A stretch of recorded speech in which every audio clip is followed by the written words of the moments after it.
Hello बच्चों, let's read this question. The question says a fez, the cap used by the Turks is shaped like the frustum of a cone if its radius on the open side is 10 centimeter, radius at the upper base is 4 centimeter and its slant height is 15 centimeter.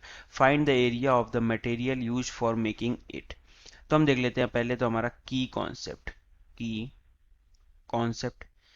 Concept है हमारा find the area of the material used, यानी की concept में हमें curved surface area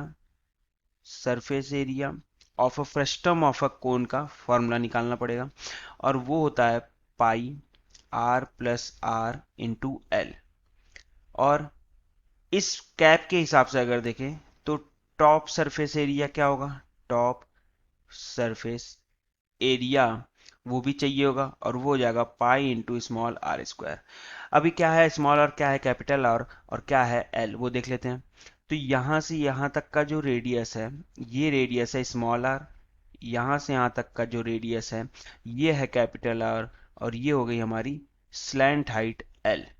तो दी हुई है क्या क्या चीजें, कैपिटल आर हमें दिया हुआ है, ये बोला कि if radius on the open side is 10 centimetre यानी 10 सेंटीमीटर, स्मॉल आर दिया हुआ है हमें 4 सेंटीमीटर और स्लैंट हाइट एल दी हुई है 15 सेंटीमीटर। बस इन दोनों सरफेस एरियाओं को ऐड कर देंगे तो हमारा आंसर आ जाएगा।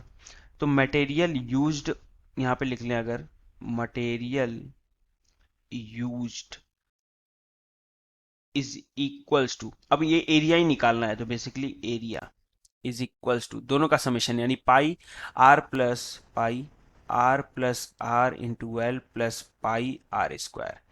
तो यहां पर देखो तो आप पाई कॉमन ले सकते हो, पाई कॉमन लिया तो ये हो गया 22/7 ब्रैकेट में आर प्लस आर यानी 10 प्लस 4 यानी 14, 14 इंटू 15 हो जाएगा, 14 इंटू 15 प्लस आर का स्क्वायर यानी 4 का स्क्वायर और 4 का स्क्वायर होता है 16।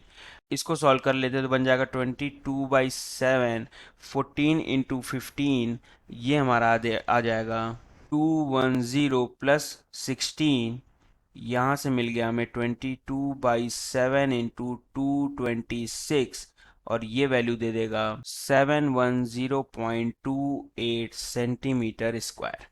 So the final answer is material used in area is equals to 710.28 centimeter square. Hope you had understood it well. Best of luck. Thank you.